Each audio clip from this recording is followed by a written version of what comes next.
السلام عليكم ورحمة الله. معانا النهاردة منزل 3 أدوار في المنطقة الرابعة قطاع جيم. المنزل ما شاء الله زي ما احنا شايفين على شارع فردتين، شارع رئيسي كبير رايح جاي.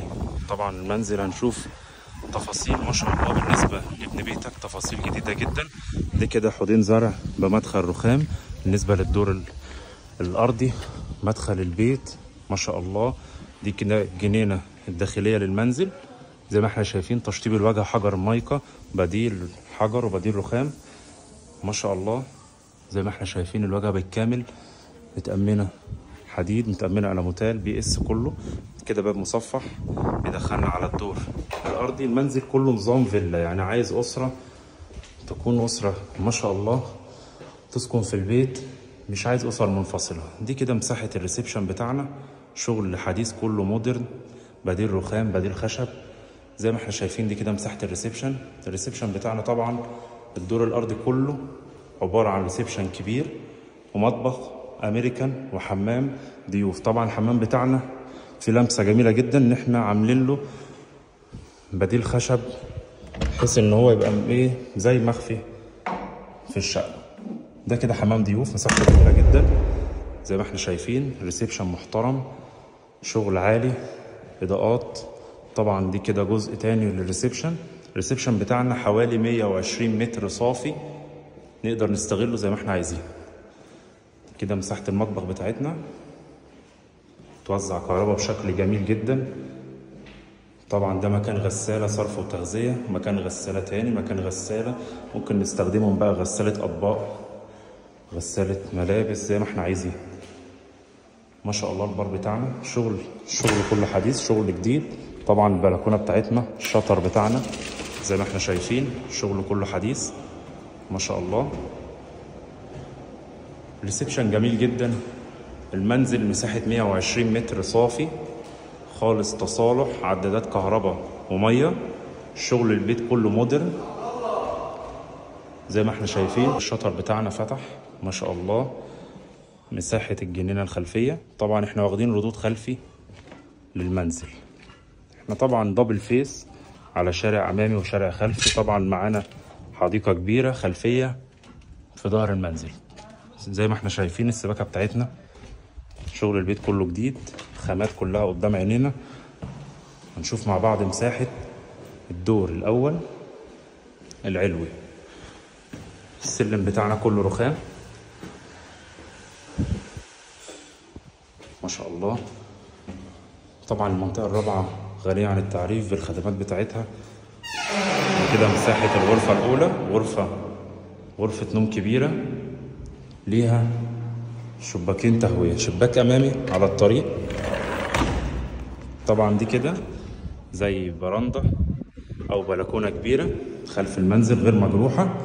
ومعانا هنا الواجهة التانية للغرفة بتكون على الشارع الرئيسي والجنينة الأمامية ما شاء الله. كده احنا شفنا الغرفة رقم 1، غرفة نوم كبيرة. معانا هنا غرفة نوم على الشارع الأمامي.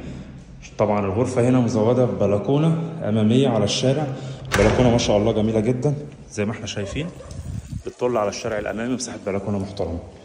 هنشوف مع بعض بقية تقسيمة الشقة الدور الأول العلوي. دي كده طرق توزيع. معانا هنا للغرف زي ما احنا شايفين، شغل كله جديد ما شاء الله. بني حوالي 80 أو 90. دي كده مساحة برندة أو بلكونة كبيرة خلف المنزل. طبعا المنزل بتاعنا دبل فيس، مفيش جار في ظهري جارحني زي ما أنا شايف كده. كل دي مساحة في أول دور الجنينة الخلفية بتاعتي. في حديقة حق انتفاع مزروعة بالفعل في ظهر المنزل. طبعا الخدمات الوحدة الصحية، المدرسة التجريبي، السنتر التجاري، كل اللي احنا عايزينه من الخدمات. المواصلات أول نمرة من المنزل ما شاء الله، حاجة محترمة جدا. كده احنا شفنا الدور الأرضي عبارة عن ريسبشن كبير 120 متر. والدور الأول العلوي غرفة نوم كبيرة، وغرفة نوم تانية كبيرة برضو بتطل على الشارع الأمامي. في بلكونة كبيرة خلف المنزل على الحديقة بتاعتنا الدبل فيس. ده كده طرق التوزيع للدور التاني العلوي زي ما احنا شايفين. في وش السلم على طول في شباك تهوية على الحديقة الخلفية بتاعتنا. معانا هنا مساحة الحمام بتاعنا نفس تشطيب نفس الجمال. نقدر برضو نشيل غسالة في كل حمام في الادوار اللي فوق ما شاء الله. معانا هنا غرفة على الشارع الرئيسي طبعا دي ببلكونة أمامية. معانا الغرفة التانية على الشارع الخلفي طبعا ديت غرفة رقم 2، والغرفة هنا رقم 3 بتطل على الشارع الرئيسي. شوف مع بعض كده مساحة الروف بتاعنا، مساحة ولا أروع. كده البيت بتاعنا أرضي وأول وتاني و4 شقق ما شاء الله.